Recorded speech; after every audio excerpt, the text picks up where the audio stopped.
After giving birth to a mighty pen. Oh, we're just recording with sound and we're not doing it with face stuff? No, this sounds fine. Oh, it doesn't matter to me. Alright.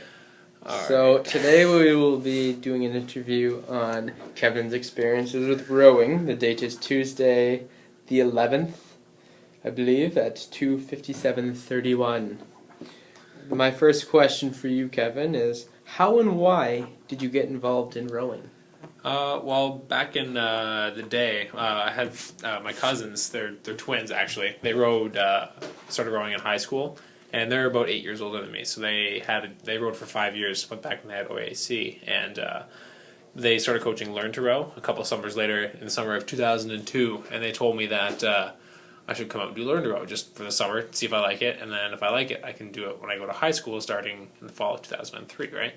So I went, and I had a lot of fun. It was a good program, right? So I went back the next summer and progressed a little bit more, and then got into high school, and have been doing it ever since, basically. So rowed competitively. This is now my 9th fall competitively of rowing, so...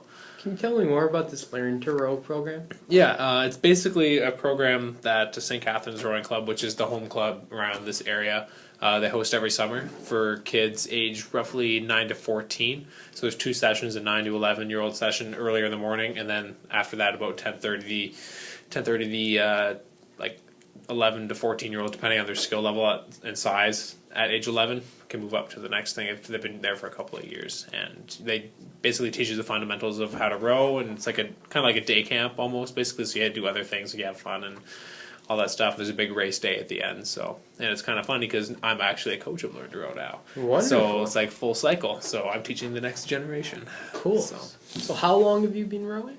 Overall, this is year number 11. This is my 9th in a competitive nature. So great. All right. How often do you train, and what do you do for training? We train every day. Occasionally, we have a day off during the week, depending on what part of the season we're in, if we're actually in our racing season. So for the fall rowing season at Brock, it takes place from the last week of August until the first week of November. That's our fall training schedule. So we train anywhere from 6 to 7 days a week, depending on where we are in terms of our racing schedule and how it progresses forward. And what we do is a combination of on-water practices, so in the boat, on the water, usually anywhere from 7 to 10 times a week, and then we usually do weights anywhere from 2 to 3 times a week as well. This year we've tried to incorporate a little bit more running, so we have to go for a run at least once a week as well too.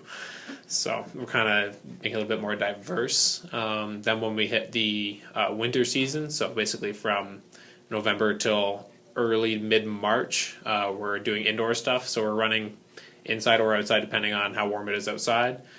Doing weights, and we erg, which is the rowing indoor machine.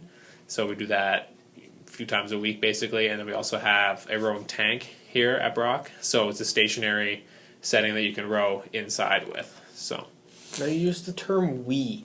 Who are you trying to signify? We have training groups as we go through it. So in rowing, you're segmented into your program. So for me, I'm a heavyweight man. So I weigh more than 160 pounds. So I fall into a heavyweight man's category. And when you training by yourself is never that much fun. So it's always fun to have either like a partner or like a group of 4 or 5 people, maybe sometimes up to 16 if you have everyone there. We'll all train together. But most of the time, there's about 4 or 5 people training together, just extra motivation, and it's nice to make sure you kind of keep tabs on what everyone else is doing, make sure everyone's pushing forward and working hard. So cool. And now, what does this erg stand? Is this an acronym? Short form for ergometer. Oh, wonderful. Yeah, so we call it erg. All right. So how much does equipment matter in rowing? Not the training, but the actual competition. For actual competition, the type of equipment they use can make a big difference depending on what level you're competing at. If you're at more of a lower junior level, for the most part, everyone's at like the same type of skill level, so equipment's not going to make a huge difference per se. But as you progress forward to more of a like a senior level program, like we have here at Brock, or under 23 teams for like national level, and then start progressing to more international stuff, the equipment they use can make a big difference. So There's several different boat companies that you can go to. The ones that are most popular around this area, so the St. Catharines area, is Hudson. Hudson is a Canadian company based out of, the closest one here is in London, Ontario. So a lot of the boats here are made by Hudson Boat Company. As well, Empacher, which is a German one, I believe, are very popular as well too. So, like, my personal preference is for an 8. So if you have 8 men plus coxswain who steers the boat, I like Empachers myself. I just like the way they set up. They're a little bit more rounded on the bottom, a little bit more stable, so it helps keep the boat set up and not as rocky while you're rowing.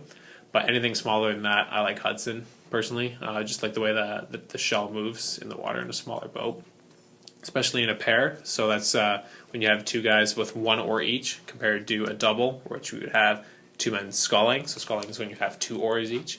I'm more of a sweeper myself, but in a pair I raced in high school. We had a Hudson, brand new Hudson at the time, and it was just a nice feel especially for a pair. So now you say you prefer to sweep. What does this mean? Sweep is when you have 1 oar, so you row port or you row starboard. Okay. So in rowing, things are a little bit backwards when you row because you face the opposite direction.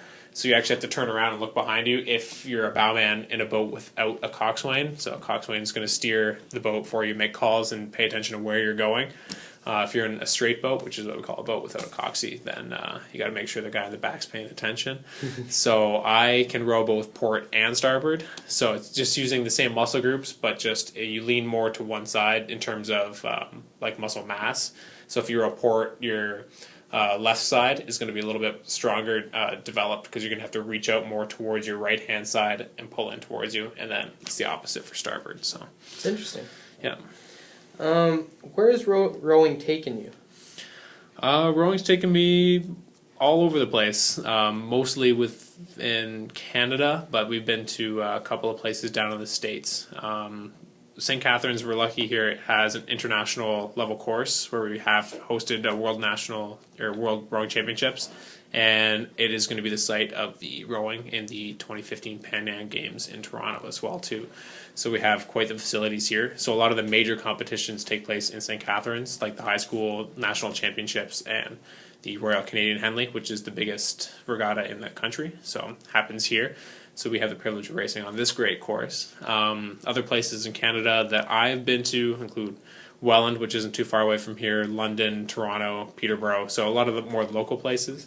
Some of the other guys on our team have been to places like British Columbia and New Brunswick, Quebec. So it depends on where you're from and when events are held, because events can move around sometimes, especially at the Canadian university level. It usually rotates between British Columbia and Ontario in terms of where they race. And I've been to the States quite a few times for rowing. I've been to Boston for Head of the Charles, which is the single biggest regatta on the continent. So I think there's several thousand competitors that go there. So I'll be going there again this year for the 3rd time. And I've been to, where else have I been? Saratoga, which is in New York. I've been to Pittsburgh, and I've also been to Philadelphia, I think 6 times for rowing. So Philadelphia is another place like it is here. Philadelphia is like a hub of rowing down in the States. Pennsylvania Athletics Club or Aquatics Club is down there, and Athletics Club, that's where they have one of the biggest clubs down in the States for summer competitive rowing if you're not on a national team per se. So cool. So they're usually our main competition in the summer here at St. Catharines. So. What do you consider your greatest accomplishment in rowing? I sort of have a tie for my 2 greatest accomplishments. In high school, I was a lightweight, so I weighed less than 160 pounds. So I was a little fella at the time. And I rowed in the senior men's lightweight pair. So that's 72 kilograms or less at the time. And I rowed with my partner. And we came 2nd in 2006 at the Canadian Secondary School Rowing Championships, which takes place in St. Catharines. And I was in grade 11 at the time, and my partner was in grade 12. He came back to do the 12B victory lap year, and I was in my grade 12 year. And we had a good winter and a good season, and we ended up winning the Canadian National Championships in the senior men's pair. So that was pretty awesome. That was my biggest accomplishment to date at that point, which was 2007. And in 2009, I made the St.